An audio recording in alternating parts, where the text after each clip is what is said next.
Okay.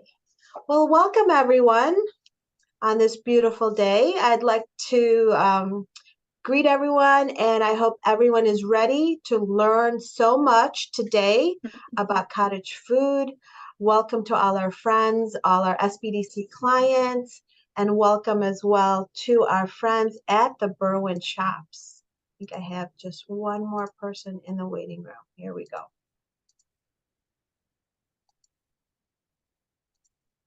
All right, so today we are going to talk about the cottage food law and how to apply this to your new business or existing business. First, let's get some housekeeping matters underway to make this meeting go smoothly. I'm going to ask that everyone please mute your audio while our guest is presenting. We are going to be able to take questions as we go along, so you can raise your hand or place your question in the chat bubble, and we'll make sure to present that to Kelly. And then we'll also have time at the end for additional question and answers. All right, so this morning I have the pleasure of introducing Kelly Lay as our subject matter expert regarding the cottage food law. And let me tell you a little bit about the special lady.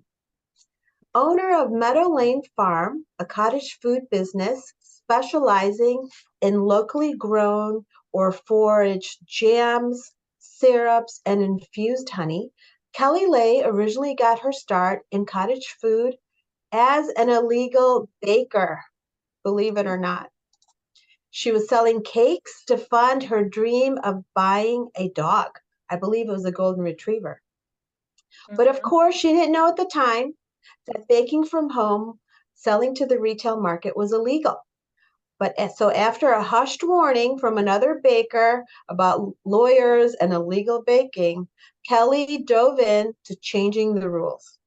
As an alderwoman in a rural city, she was aware of how important homegrown small businesses could be to areas that didn't attract the big fish of employers. A few more in the waiting room, excuse me. So after a few unsuccessful attempts at getting a cupcake ordinance passed in McLean County, Kelly connected with other like-minded farmers and food businesses through the Illinois Stewardship Alliance's Food Farmer Caucus, working with other stakeholders to advocate for updated cottage food laws. They even gave testimony for state Congress. And all this work resulted in the passing of the Home to Market Act. To help others understand this new law, Kelly led a working group in writing the 2022 Cottage Food Guide as a project on behalf of ISA. Since then, Kelly has continued to advocate on behalf of cottage food businesses, starting her own legal cottage food business, joining multiple working groups through IDPH to advocate for small businesses, friendly regulations, and also taking a full-time position with the Land Connection, where she serves as a local foods program manager. She continues to work to connect consumers with the where, how, and why they should support local food farms and businesses. Let's give a warm welcome and our full attention to Kelly Lay. Hello, everybody. Thank you so much for having me today. As you can see, I have never been afraid to get up in front of a crowd and talk about things. So I'm very excited to be here today to talk about something that is very near and dear to me, and that's cooking and bringing food to our communities. So I'm very excited to meet so many people that have similar dreams to me. And hopefully when you get done with this class, you will feel equally empowered to get started on that. I'm going to get my slides up here, so give me just a minute.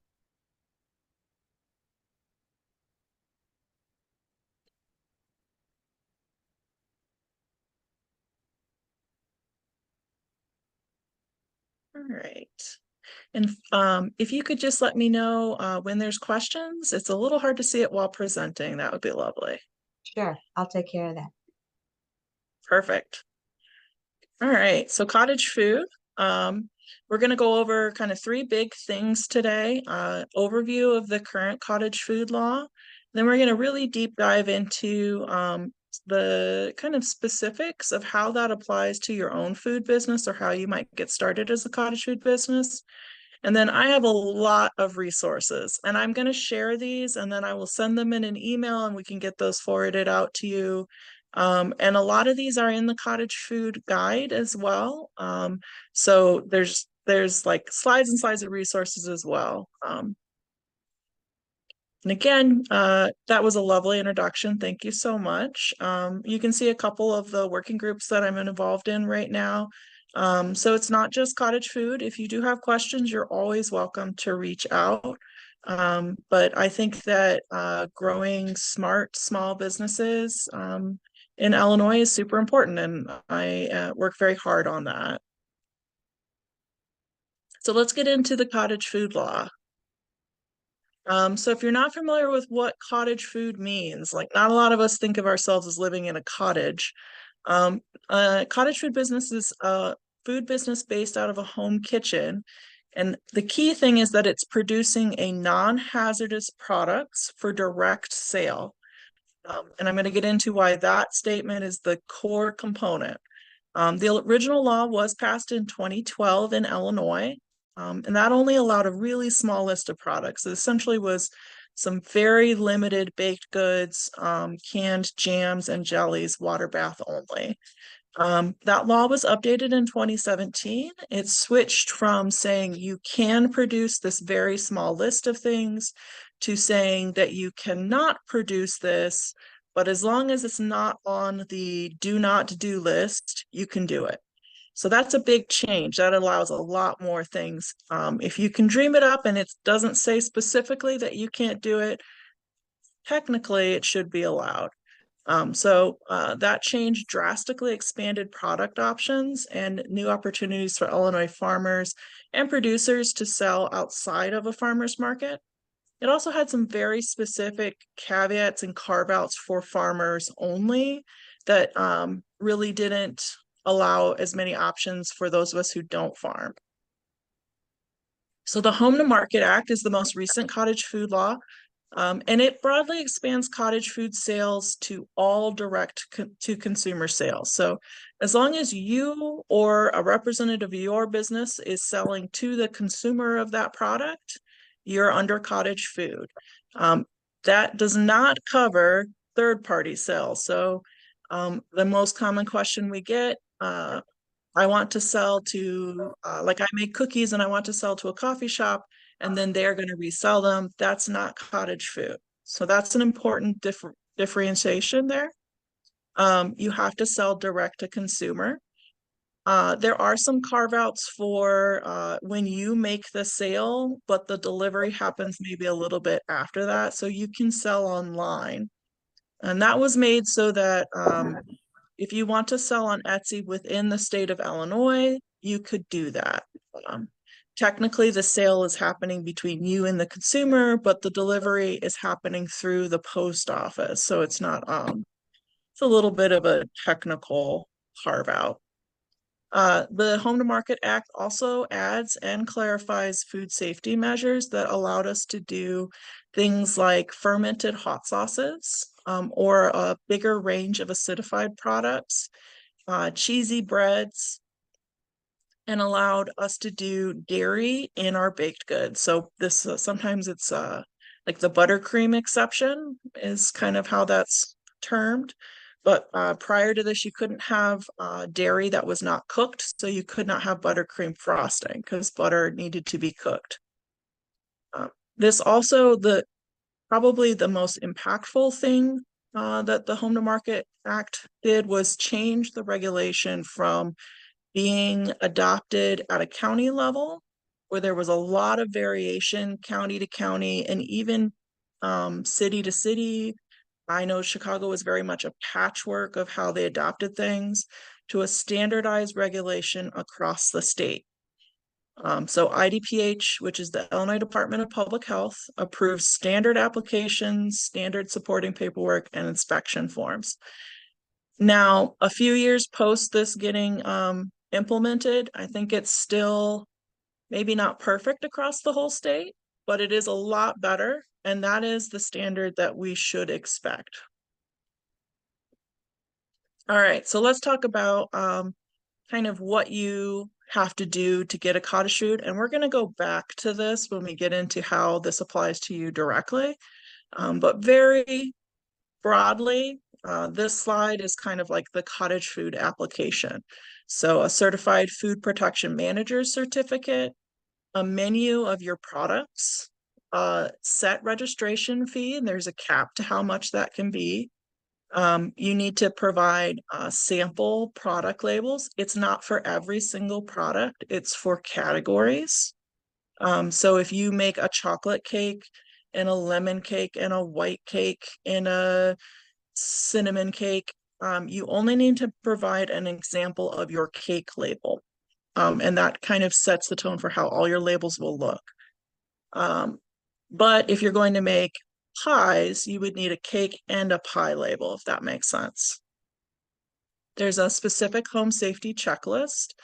If you've done your certified food protection manager certificate, that home safety checklist is going to feel very silly because it is very like, did you wash your hands? Do you have a sink to wash your hands? So that one's a real easy win. Check all the boxes, feel really great. And then there's some extra things that you might be required to provide depending on your health department. So if you're on well water, you may be required to provide a test proving your well water is safe for the public. Public water is always tested, so you're not required to do that.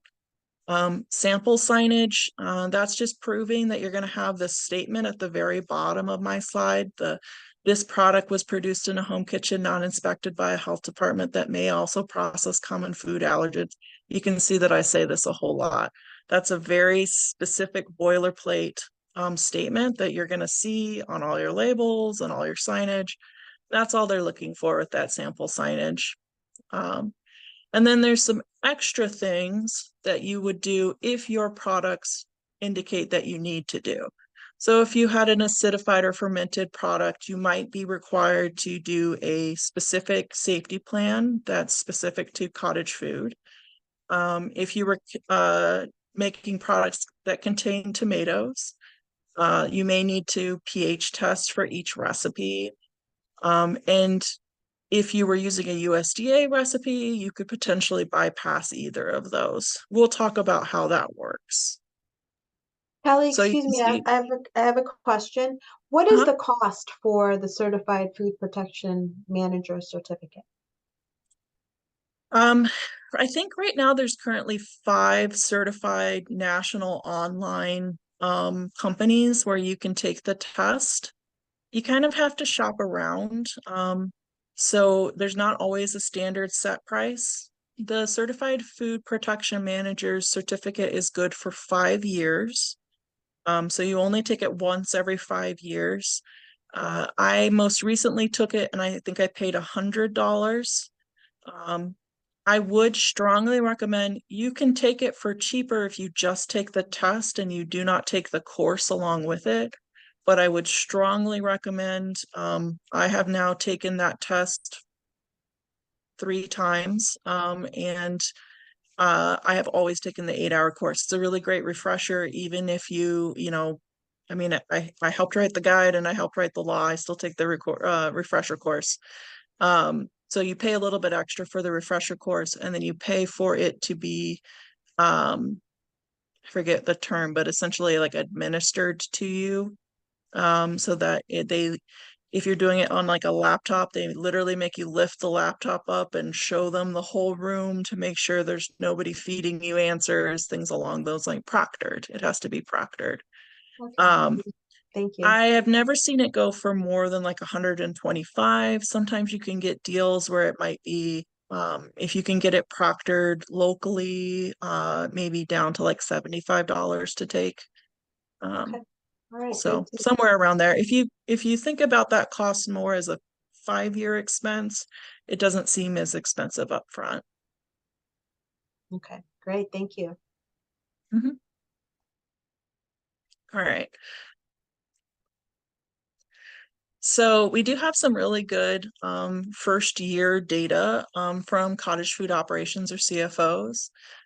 This was kind of a snapshot, and so I'm really excited to see how this gets updated, especially as so many new people join in and start their businesses. But I just wanted to give you guys an idea. The very first year that the Home to Market Act came into existence, again, before you could only sell at a farmer's market. Um, there were still 8.5% of businesses were making more than $20,000 in sales. The first year that they were allowed to expand to sell to everybody. So to me, that's pretty awesome. And I expect to see that number grow and grow and grow and grow. There's no limit to how much you can make beyond what you can produce out of your own home kitchen before you're ready to grow to the next stage. And you'd be surprised how fast you want to move up to a commercial kitchen. But cottage food is really a lovely stepping block into a full, very productive business. All right. And it's generally pretty safe. And that was the biggest argument that we made when we were pushing for this law, is that the things that you can make through cottage food are not high risk foods. In a year's worth of data collection, we have had no foodborne illness reports. And to date, as far as I'm aware, there are still no foodborne illness reported or associated with cottage food operations. I think that's awesome. That is not the case for restaurants and bigger operations. And that allowed us to get to get through things like dairy in our frosting and things along those lines. So it's on all of us to continue that, and having a consistent multi-year data collection showing that we are responsible as a whole for safe food production will only allow us to do more in the incoming years. Okay, Kelly, we have one comment and question in chat. If we could take that now. This comes from Maria, and her question is, how does that apply to giving out free samples of what we make if they're Sure. already registered as cottage food? Yeah, so one of the benefits of being registered as a cottage food operator is that you have already done all the hard work to get the cheapest possible sampler's license. That license is separate from your cottage food operator's license. It's through IDPH. I will talk about it in the next section, but it is a $10 fee and a single page worksheet. It takes about 30 seconds to fill out. They literally want your name, your address, that you've taken your certified food protection managers, and that you're going to be sampling, and that you don't owe back child support. And that's it. You sign it, you send it off to IDPH. They send you a little certificate saying you're good to sample, and you can sample wherever you would like. And it is a great asset for setting yourself apart, which is where we'll talk about that. Was there another question? Maria had another comment about adding this. Actually, Maria, if you'd like to unmute. Oh, the Yeah, if website you to can, apply. Yeah, the yes, is website. there a website link or something to apply? This has been my biggest, unfortunately, my biggest problem, especially in places that I've worked. So I would really appreciate the help. To apply for a cottage food certificate? No, like for the actual, so you're saying once we are food, maybe I misunderstood. So once we are cottage food certified, we're already able to give out samples? No, it's completely separate. And regardless of whether you were a cottage food operation or not, you could get a Mhm. sampler certificate. It's just that because you have already done these X, Y, and Z things to get a cottage food certificate, you don't have to do the expensive way to do a sampler's license. You can do the accelerated, cheap way. Will you I be able do to add actually that have a link? link to that worksheet, and I will send that out as well. You can just download it. It has the mailing address at the bottom of it. There is no online application. Unfortunately, when you work with the state, they do nothing online. Everything has to be printed out and mailed in. So you have to print it out, fill it out, attach a $10 check or $10 in cash and mail it to them. They are very quick about emailing you with the response, but they won't accept money over the internet. Okay, but we will add that link in the recap that we can give to all our attendees today. Yeah, at the end of this, I will send out a link with a Google Drive folder. It has a example of that worksheet filled out. It has a blank for you to use. It has a sample of the statewide kind of generic cottage food application, the generic and the generic supporting documents that go with that. Your health department may have some like a branded and slightly modified version of those documents. But the core, all the core components are the same across the state, and that core state document is what I'll share. Great, thank you, Kelly. Mhm. All right. So let's get into how this actually applies directly to you then. So first off, a cottage food operation is a business. You and small businesses, man, we've got to do it all.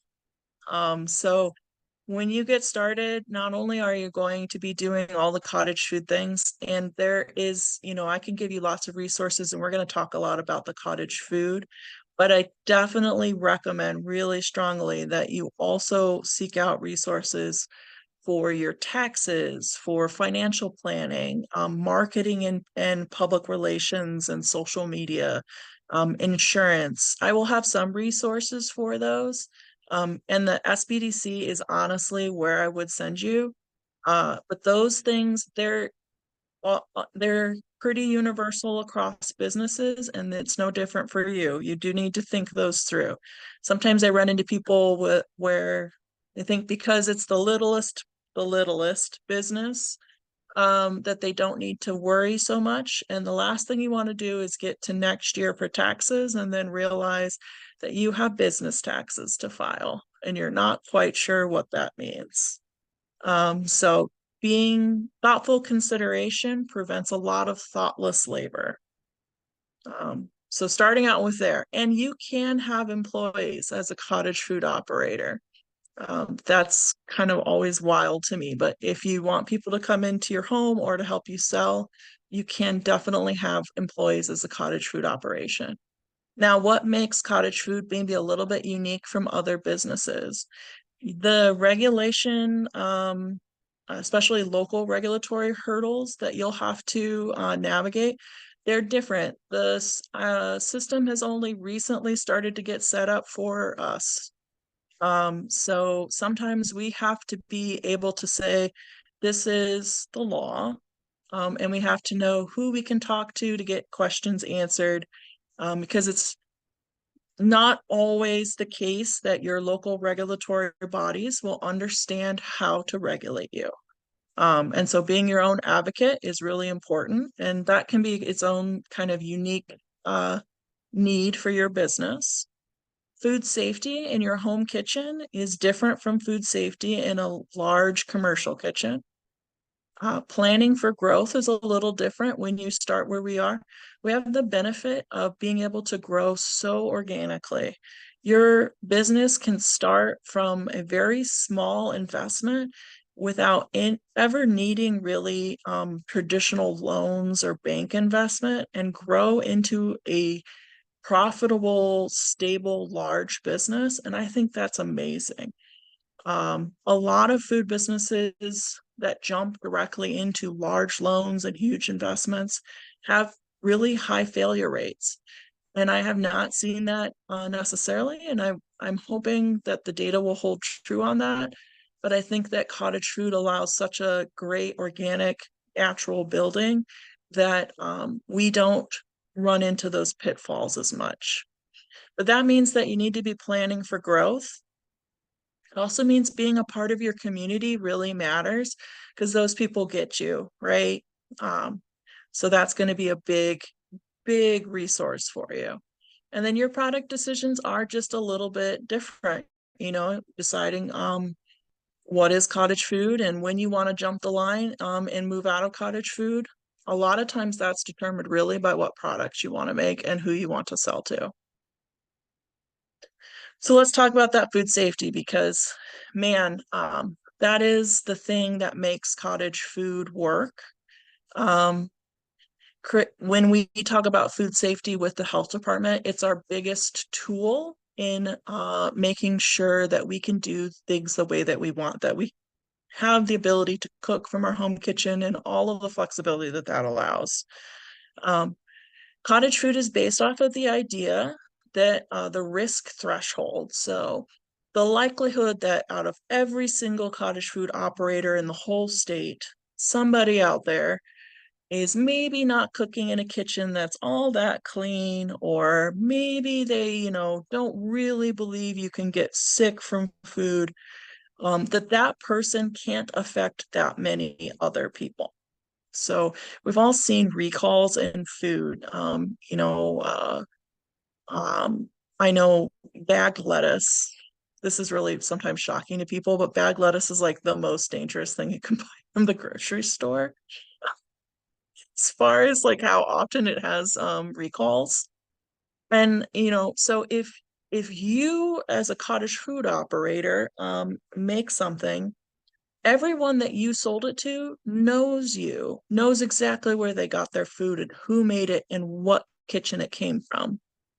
But that bagged lettuce, maybe it came from California or Canada, or like it could have come from thousands and thousands of miles away.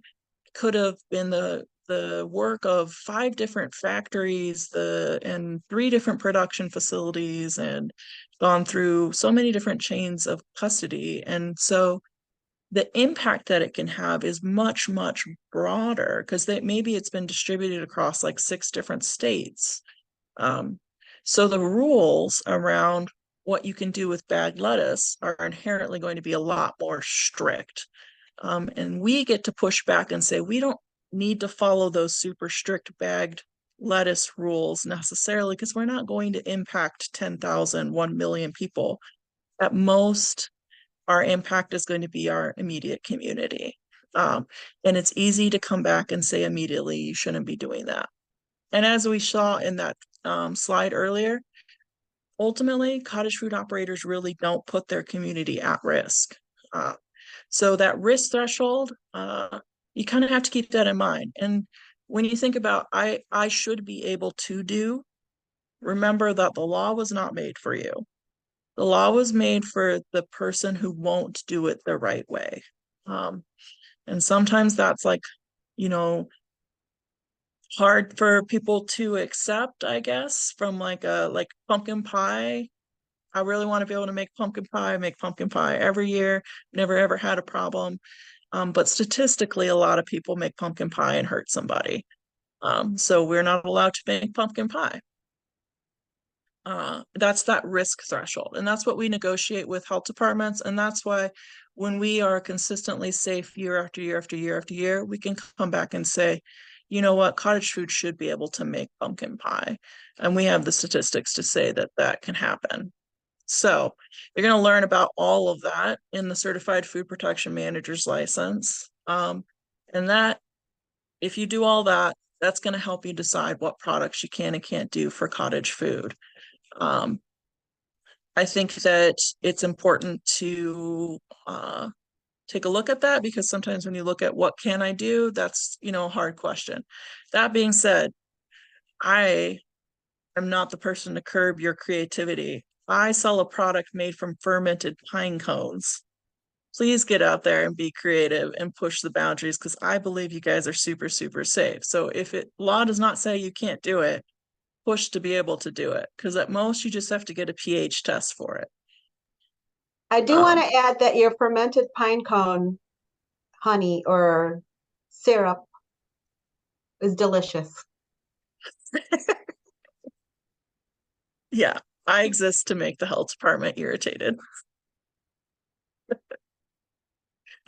So, food safety really is that that's the thing that has always limited cottage food. And that's the thing where if we all work together on it, being good at cottage food, or excuse me, at food safety lets us ultimately do more and more and more each time that we revise the cottage food law. All right, so we're going right back to this slide that I was talking about. Knowing that that risk threshold is what makes us have kind of these extra rules. So as far as the cottage food law is concerned, and I'm gonna actually pause for a second. I'm gonna pull up the guide because I want to show you the list of what you can and can't make. So give me just 1 second.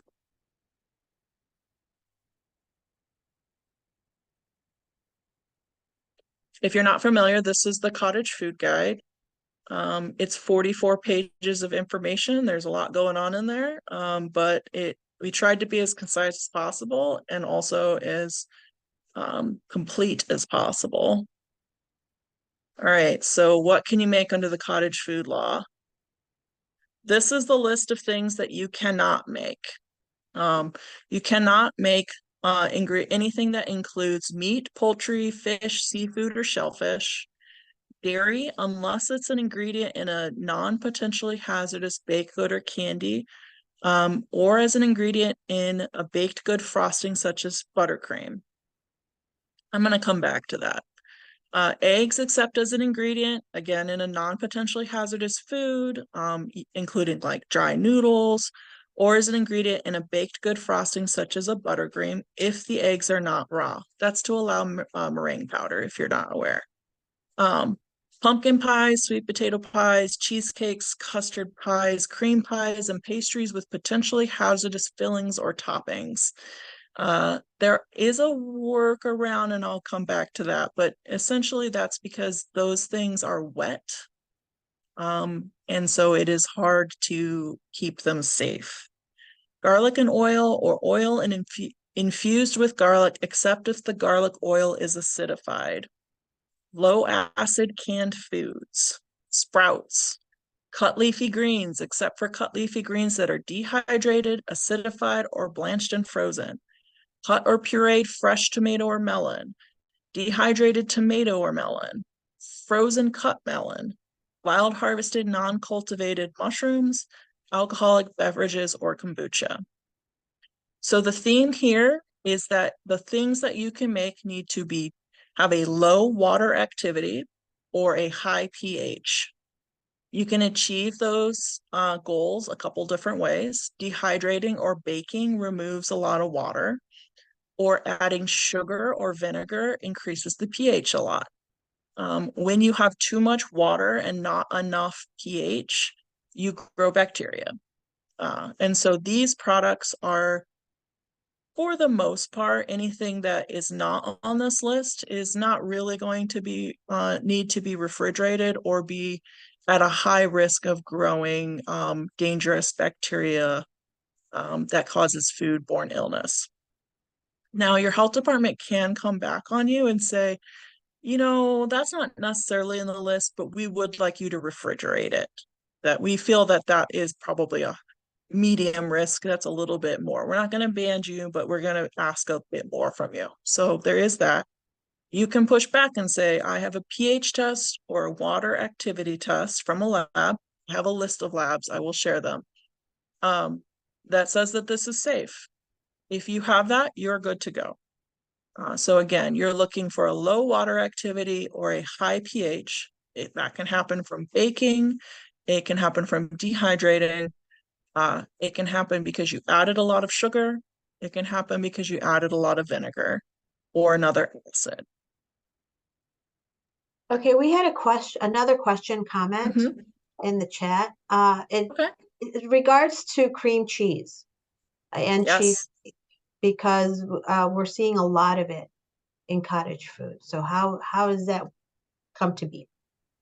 So when I said I'd come back to dairy, This is a quirk of writing a law and it getting translated a couple different times between the plain speak that we wrote it in and legalese. Um, the law was actually supposed to be written and negotiated with health departments to just allow buttercream. But instead, when it got translated into legalese for the actual legal document that became the law, it got translated to say such as buttercream. And what that means legally is that health departments must allow dairy in frostings. So legally, they are required to allow you to put cream cheese in frosting, even though cheesecakes are not allowed.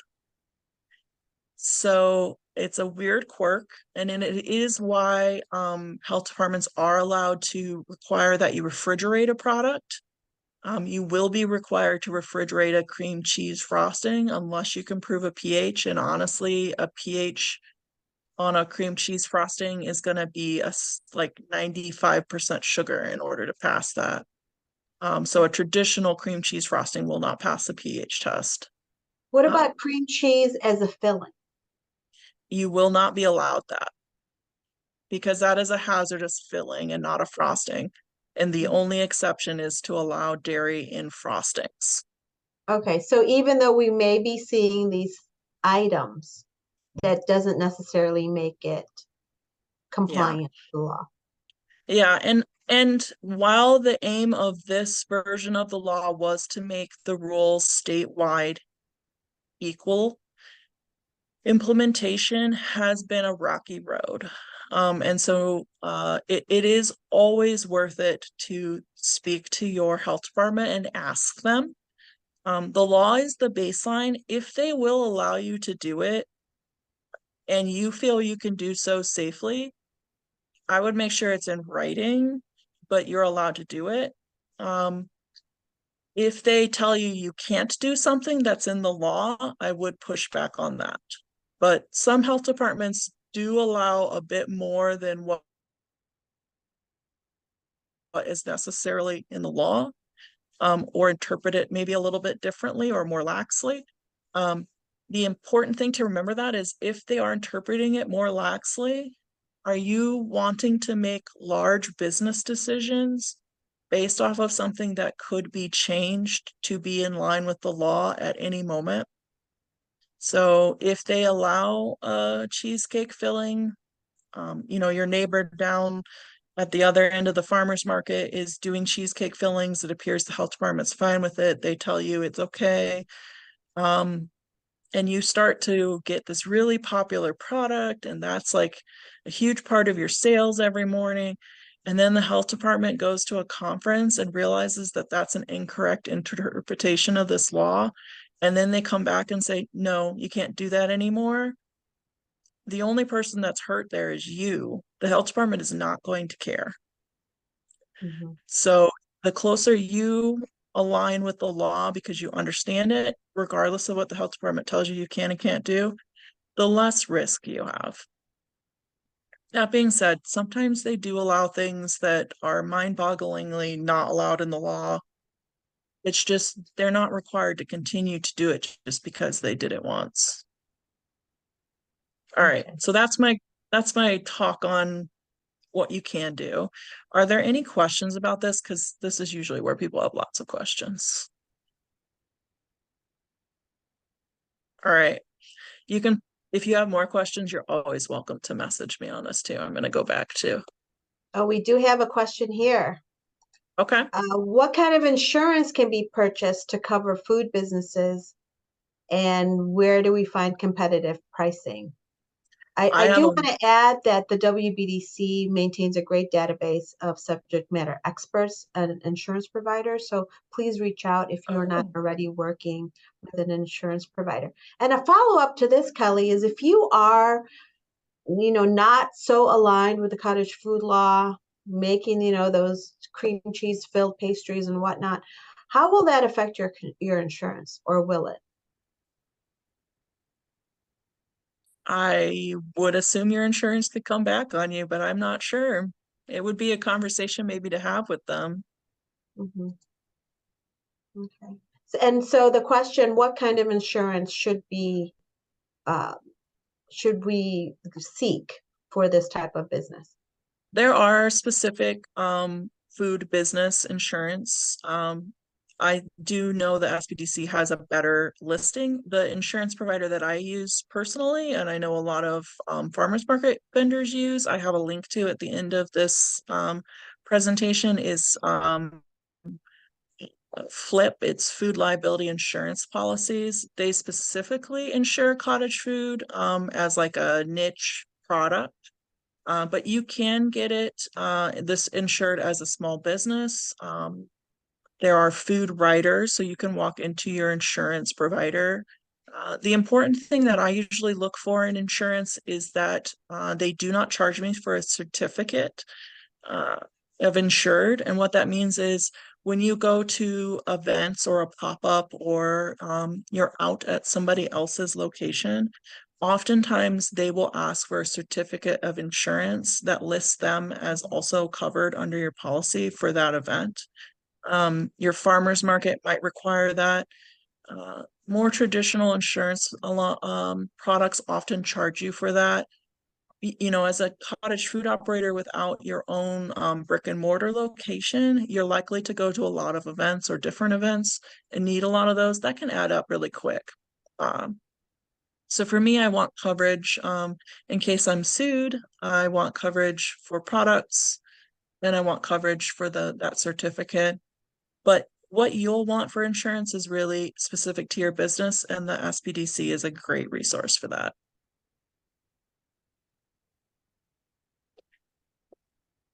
All right.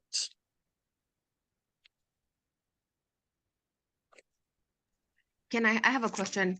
What would you Uh-huh. recommend, like, as something that you like literally started from the bottom, you helped make this law and everything, you're the first person that is pioneering through this. What do you recommend as on a personal note for cottage food, or something that you found that you're like, oh man, I should have done it this way, or something like that? What do you recommend? Um, I would say have a really honest conversation with yourself about what you want to do with it. Do you want this to be extra money on the side that you use for fun projects? Are you dedicated to growing this as on a very steady pace until it is a traditional business? Do you, at what point do you feel like you would be happy if you stopped? Does that make sense? If you plateaued? Yes, makes Um, sense. and I'll talk about that a little bit later, but that really sets the tone for how much, a business can be all consuming for effort. For myself, I started along some of the other people that I did advocacy work with, were really committed to this is what they were going to do 100%. And they have brick and mortar stores and online presences and amazing, like huge businesses. For me, I knew that the advocacy was as I went along was the part that I felt was super important to me. I love people, and I anyways, that was the part that was really important to me. And so I knew that I was always going to have another job, right? And so it wasn't going to be my primary job. But at the same time, I come from a really low income family. And historically in my communities, people have had side hustles, right? It's side hustle cost culture. And so it was really important to me to discover how to balance that correctly, because I could have gone 100%, but cottage food gives us the flexibility to have a very comfortable, that plays to our strengths business that isn't as demanding of our time at all times. Like it's out of your own home kitchen.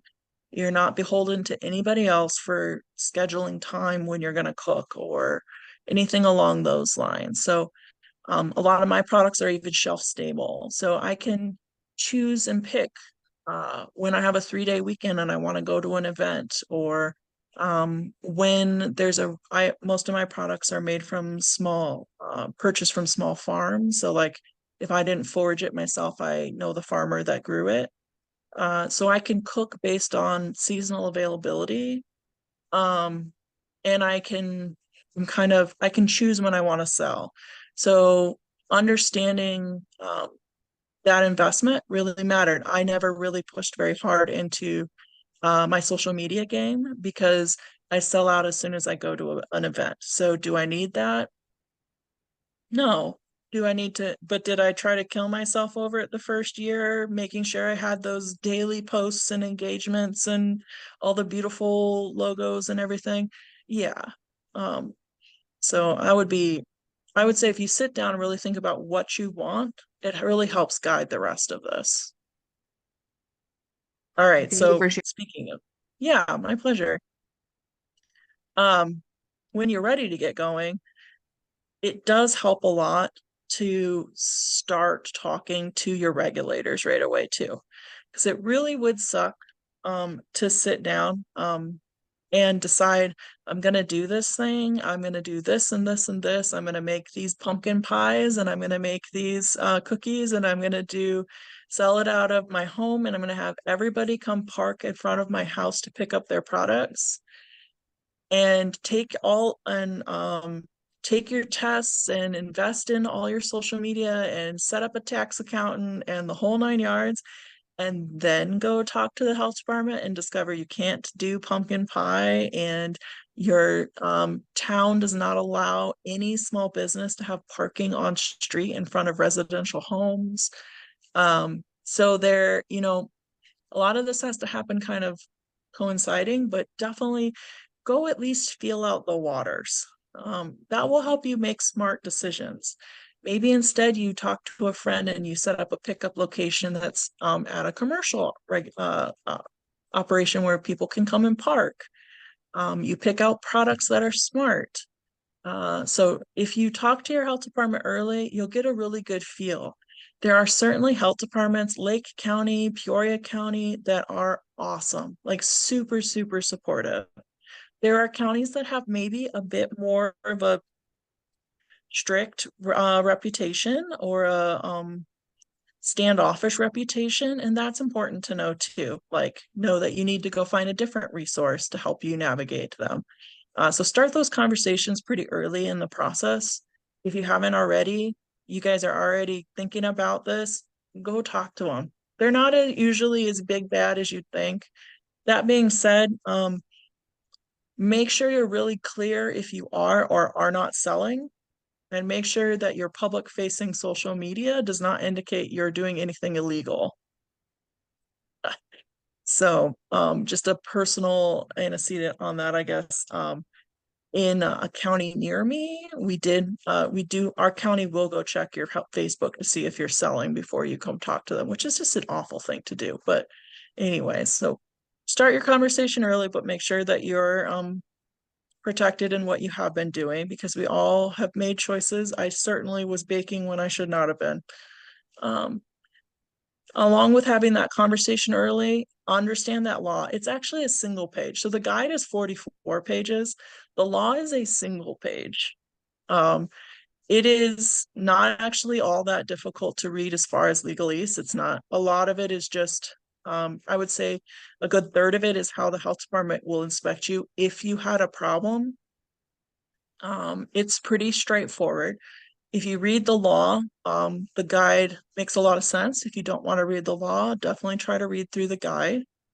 Don't be afraid to reach out to other people for advice. You can always email or call me. There's lots of different people. Illinois Stewardship Alliance has a Facebook group. I'll have all those resources at the end of this. Whenever you're dealing with regulatory bodies of any type, so if you're in City Hall or you're at the health department, even if you know you're right, and sometimes this gets the better of me, I have been known to be like, I wrote the guide. I promise you this is how it works. It doesn't get you anywhere. You need to be polite, firm, and professional if you want to actually get stuff done. A positive relationship is never going to hurt you, but if you come in there hot and bothered, you are going to have a problem. regardless of anything else going on.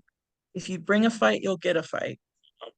So making sure that, you know, you have some compassion for the people you're working with, they will have compassion for you as well. And that works in the government as well as it does anywhere else. But definitely plan for there to be delays, for it to take much longer than you feel like it should. It can be very aggravating, but if you are already accounting for it, it's a lot less stressful. Kelly, we have another question in chat, and this Mhm. one's going to be interesting. All right, here is a question. Is there a resource for standard contracts that a small business producer can use for product sales between themselves and perhaps another food purveyor? So that's retail, I believe, is what she's referring to. Yeah, I guess what I would want to know is, are you talking about if an ingredient that you purchase failed you, or if a product you sold failed somebody else? Actually, who company, if you want to unmute and ask that question so we can get more detail.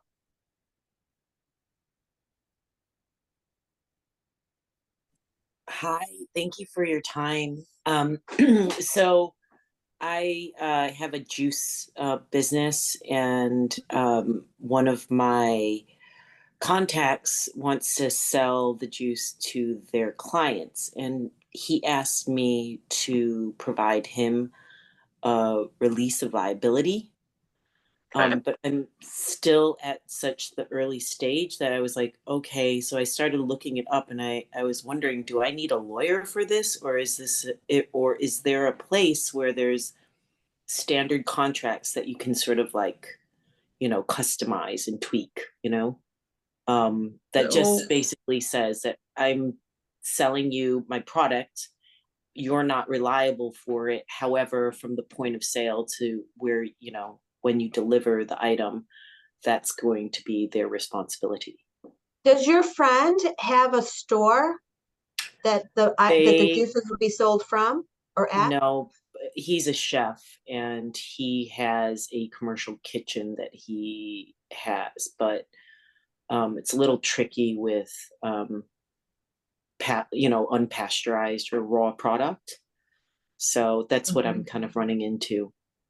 So I your went chef through I went friend, through like the whole like studying the food manager test. I took it, and then I jumped on the food cottage application. I was like, within 10 minutes, I mhm. figured, I was like, oh, I can't do leafy greens or watermelon. So yeah. I'm Yeah, working my way. Yeah. The raw product is really difficult. you can do juices are a little different. But yeah, you can't do okay, first, your chef friend without a doubt knows that he cannot purchase from you. I Um, see. so the health department, what he needs is he's trying, and I can't be 100% sure of this, but basically, as a chef, the health department requires that he prove chain, like where his products come from and that he bought from Correct. an approved provider, correct? Yes. Cottage Food cannot be a approved provider from him at any one point, like ever.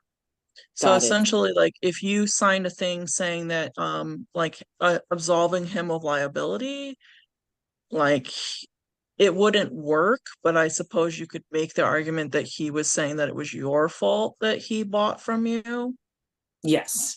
In when the health essence. department Yeah. cracks down on that. Yeah. The other Yeah. thing is does he open the juice or modify the juice at any Not at point all. along that way? If he does and it is ever exposed to the air, that's not gonna fly.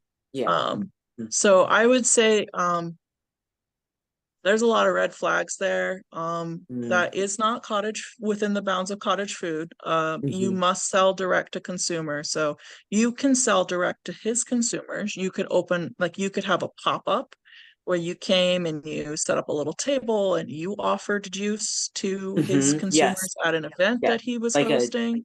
like a demonstration of some sort. Yeah, it would be basically it would you would tell the health department it was a pop-up, because you would Yes. be opening a mini store essentially and Got it. directly selling to them. You would be accepting payment from Yes. them I and understand. delivering it.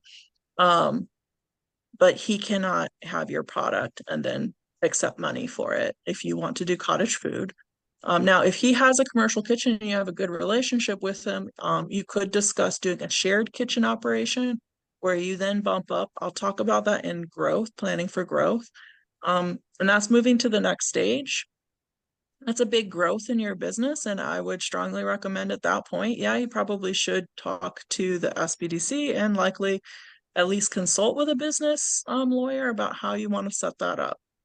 Thank you, Kelly. Because anytime you're absolving yourself or absolving somebody else of liability who is going to have their hands on your product, especially in a capacity where your product will be open to manipulation, that makes me get the squigglies. That's a lot of liability. Okay. Thank you for your advice. Yeah, my pleasure. If anybody has that document or that legal advice on that legal setup, it actually is the health department.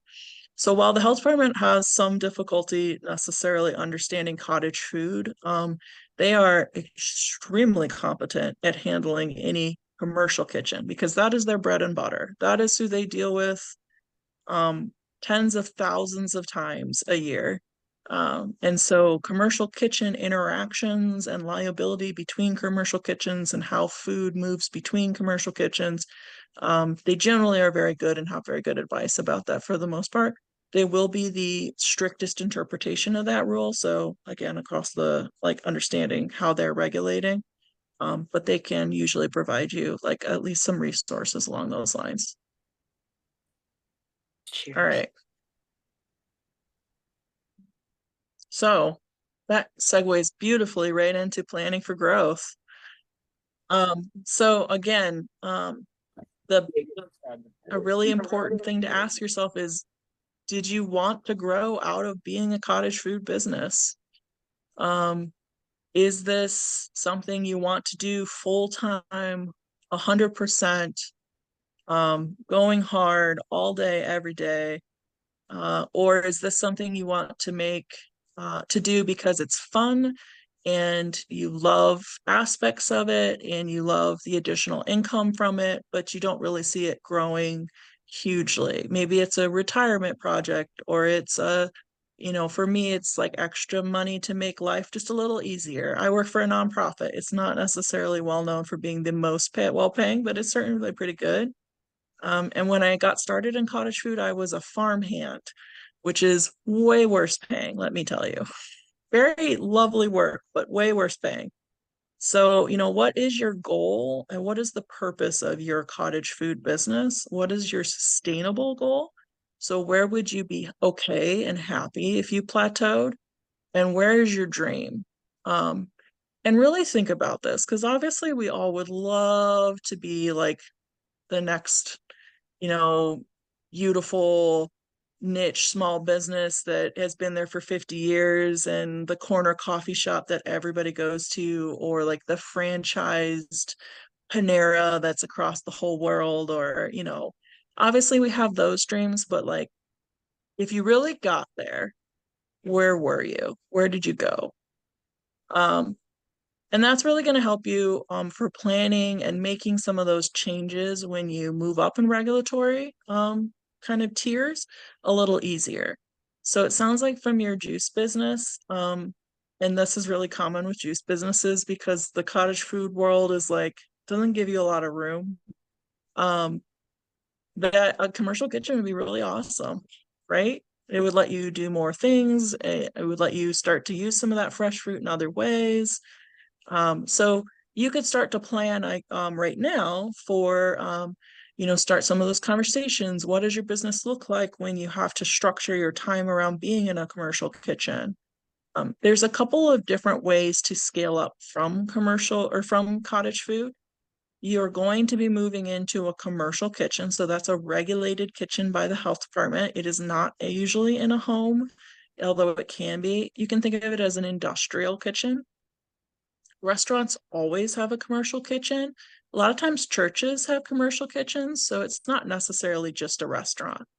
There's a couple different setups for a commercial kitchen. a restaurant's going to be using their commercial kitchen pretty regularly, usually, especially if they're open all the time. Whereas like a church, they might not be using their commercial kitchen all the time. So you can have what's called a shared kitchen or I'm gonna use the wrong term. Uh um oh commissary, excuse me. You can have a commissary kitchen, a shared kitchen, a rental kitchen. Those are all terms for kitchens where there's multiple users, not just one primary user in the kitchen. Those setups can be really great for that next step for a cottage food producer, but there are some regulatory hurdles to them, and that fabric is not universal across the state. So you do have to look at what does it look like where you're at. I am happy to say the Chicago area has probably the best shared kitchen rules. And like I am fighting seriously every day to get those across the whole state. Hopefully that'll be what ends up happening. But a shared kitchen lets you rent space. It also brings you into a community of other people that are in the same kind of part. A lot of times there's other resources available to you when you get to that point. So that's a really great, very much like the business incubators, but specifically for food and with a kitchen involved. Um, when you bump up to that commercial kitchen setting, you also have to decide if you're going to go retail or wholesale. Now, that's a little bit of a like a misnomer because if you go wholesale, you can still sell direct to consumers. What that really means is retail is usually ready to eat food. It's produced locally, it's sold locally, it's sold third party or direct to consumer. A lot of times it's tied to a brick and mortar that you own yourself, and it's regulated by health departments right in that county. Wholesale is usually shelf stable. It's also sold third party or direct to consumer, but it can be sold, usually it's sold over a much wider range, and it's regulated by the state authority, IDPH, Illinois Department of Public Health. There can be really good pros and cons to picking one or the other. If I grow, I would grow to wholesale myself because my county is kind of a pain in the butt to work with. And so I would much rather work with IDPH, who has really consistent rules, than my county that does not necessarily always interpret the rules consistently. But if your county is really easy to work with, you may want to go retail. If you're doing a ready to eat food, you might not get an option. So understanding which one you're going to grow to helps you kind of plan for that regulatory change. If you're ever going to grow to where you're selling across state lines, you will have to be FDA certified. So that's federal. That's a federal certification. You can get that. You can talk to IDPH if you have questions about it. It gets a lot more dialed down to specifically what you're producing. So it's a little difficult for me to talk on a broad term because at that scale, you can impact a lot of people. So you remember I said everything goes back to your food safety and those kind of like risk thresholds as far as like how you're going to be regulated. As soon as you start to impact across state lines, your risk thresholds go way up and it gets much, much, much stricter. And so that's where that HACCPs, the process authorities, if you're doing pickles, which are often considered some of the safest possible products, they're literally sitting in a vat of acid. Sometimes you have to go to a 3-day training in Washington, D.C. in order to produce pickles to sell in multiple states. That's called the Pickle Authority. So yeah, it can get really specific. And so you'll want to know kind of like, because that can help determine, is that worth it? Or could you be happy in just your town or out of your kitchen or, in your region? That helps you make business choices that are smart for you. All right.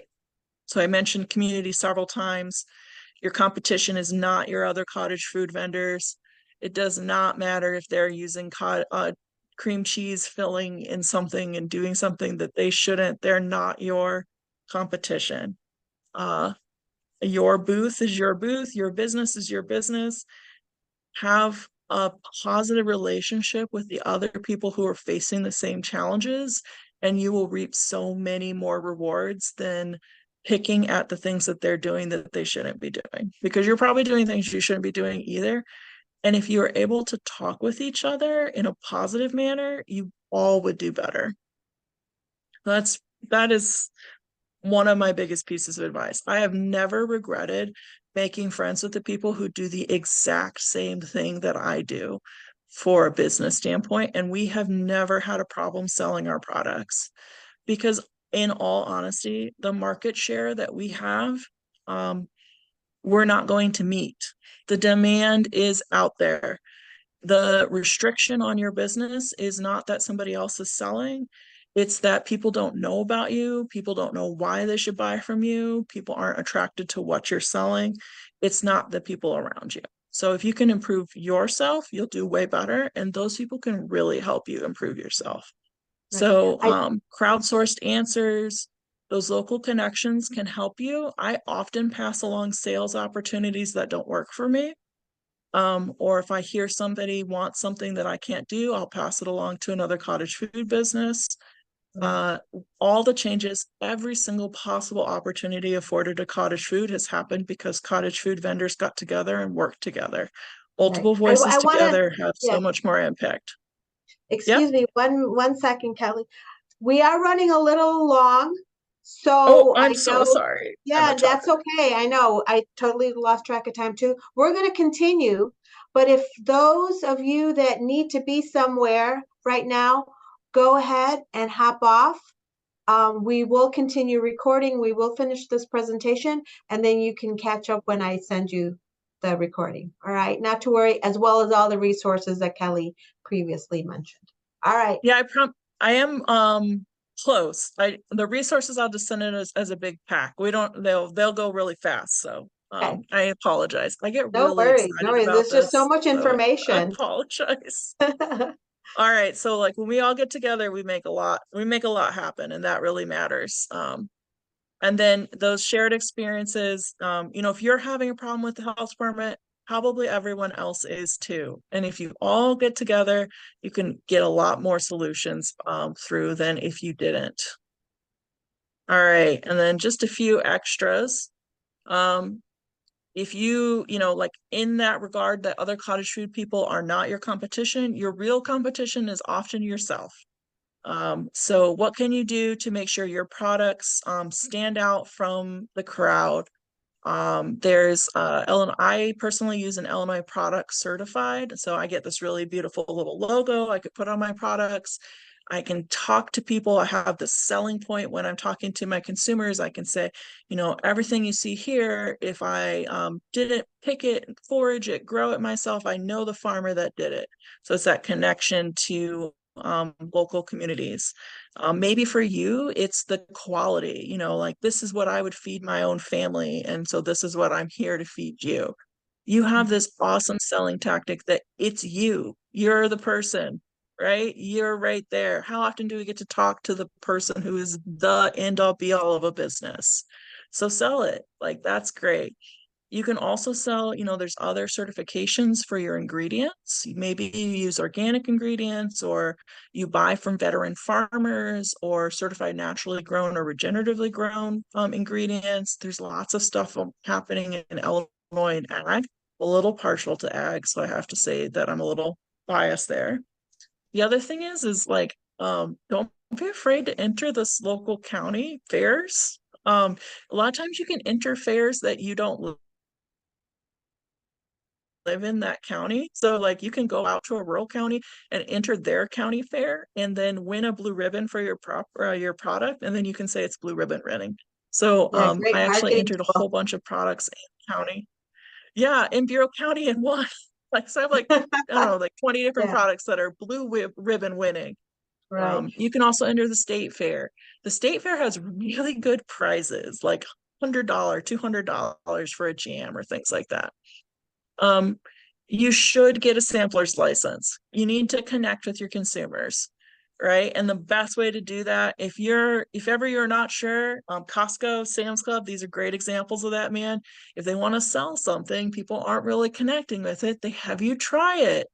So you're the same way. A sampler's license lets you really connect with people. Social media in this day and age, you got to get your social media game out there if you want to grow.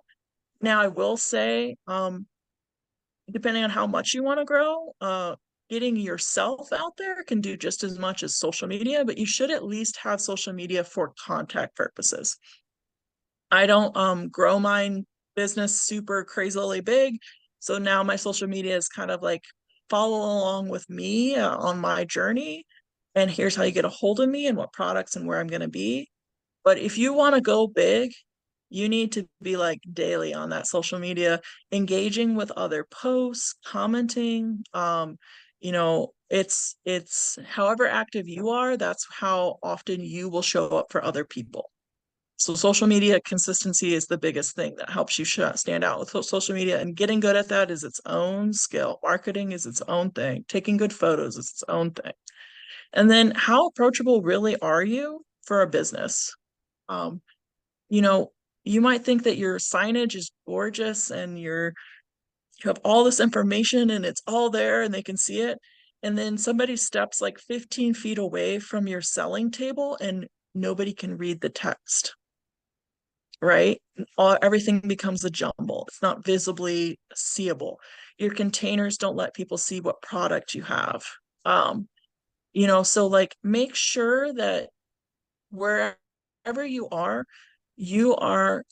approachable when somebody's standing right next to you. Your products are inviting and engaging, no matter how they're packaged, whether it's somebody's looking at it through a photo, whether somebody's standing right at your booth or your table or your counter, whether somebody's 15 feet away and walking by, whether somebody's 25 feet away and just looking, like glancing at you from a distance.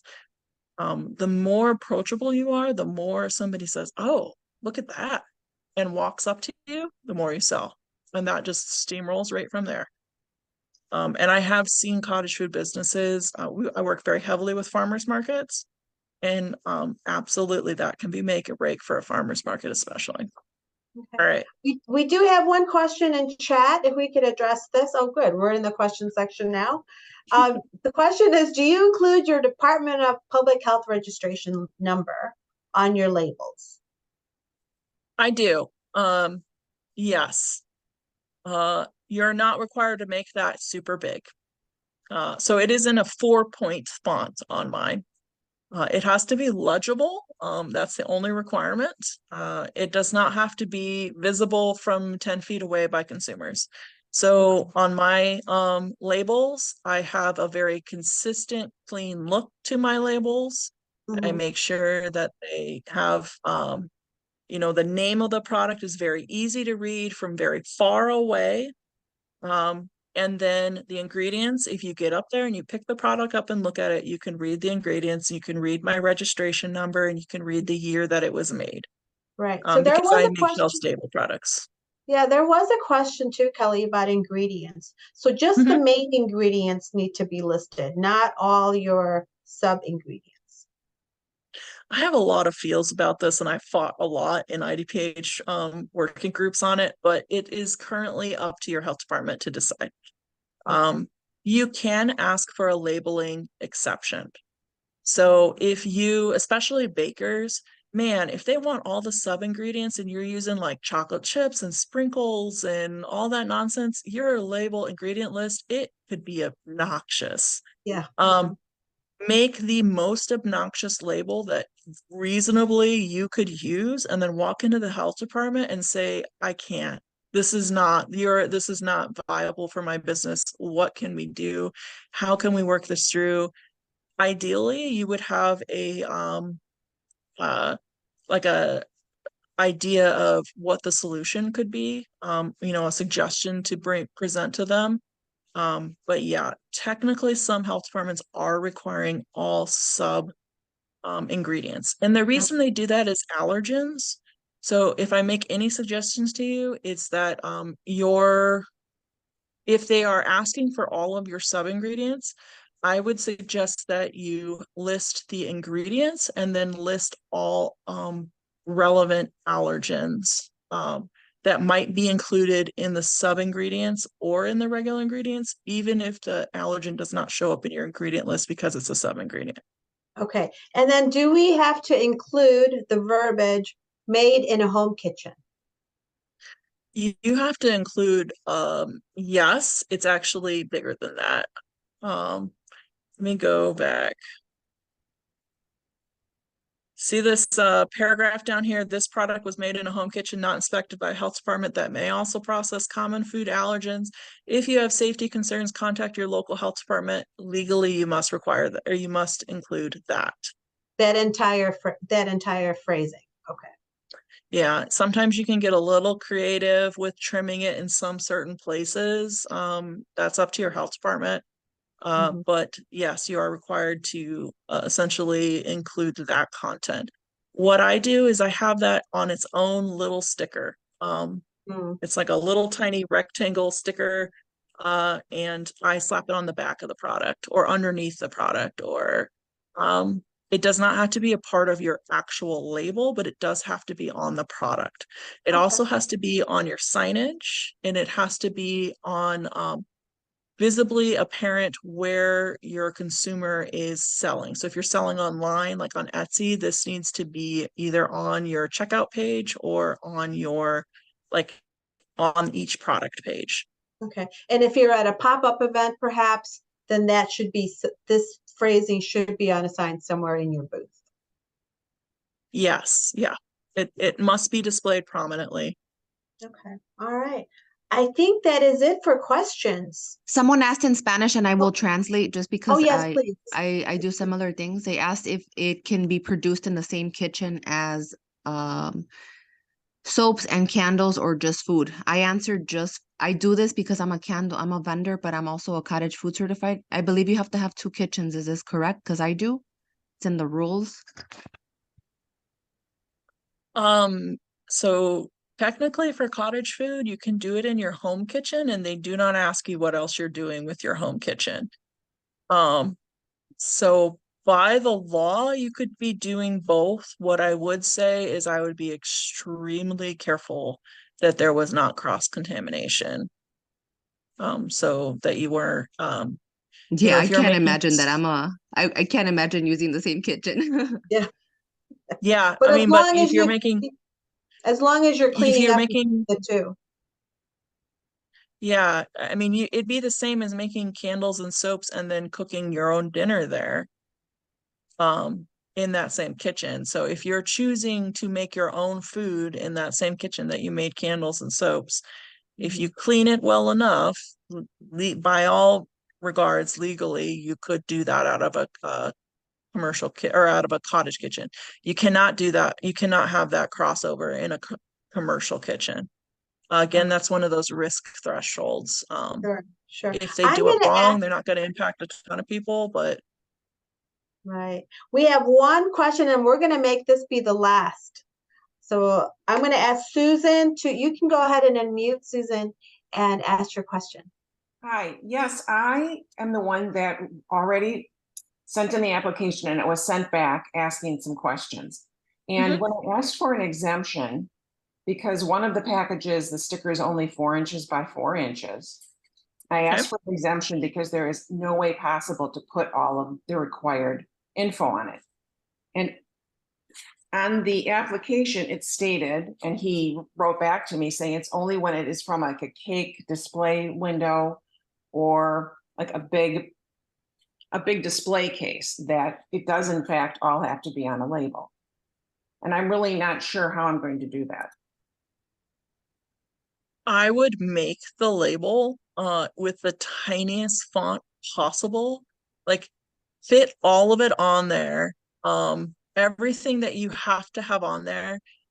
Using the biggest font that you can while having it all on there, and then I would send it back to them and say, this has everything on it. I don't understand how to do this differently, and this is not an acceptable label for my business. Okay, I'll try Um, anything. because sometimes you have to remember, inherently, starting a business means you're a creative person. Not the entire, and I do not mean this in any mean possible way, but we all have different strengths as far as how we think. My husband is a great example of this. He is a numbers guy to the ends of the earth, but he cannot visualize anything. And so sometimes you run into that. This person may think the law says this, you should be able to do it, but they cannot visualize what that label would actually look like, and they're not taking the time to think it through. So if you can't, show them you can't. Send it back. And if they have advice, then you can debate that, but now um, you're not debating something that's vague to them. It's like there's a physical thing that shows them that it's not viable. Right. Do you And think it's Susan, please possibly keep us because I'm in posted. Cook County? I'm sorry, what was that? You're in Cook County, Susan? Yes. Is that why? It's really county by county for the labels. But yeah, I mean, sometimes some counties tend to be, they push back on the rule, but then when you come back with an example, then they actually go, oh, let's sit down and think about this, because they're just dealing with so much volume that they didn't really take the time to consider you, because they don't have enough time to consider everybody. So it's kind of a self-sorting thing. If they can sort everybody by the rules initially and then just deal with the people who come back after that, then they have triaged their time better. Okay. All right, very good. Well, we are going to have to end it there. Kelly, thank you Yeah. so much for this wealth of information. Excuse me. And I will send all these resources out. As you can see, I have like 5 slides, but this is my own resource if you guys need them. Thank you.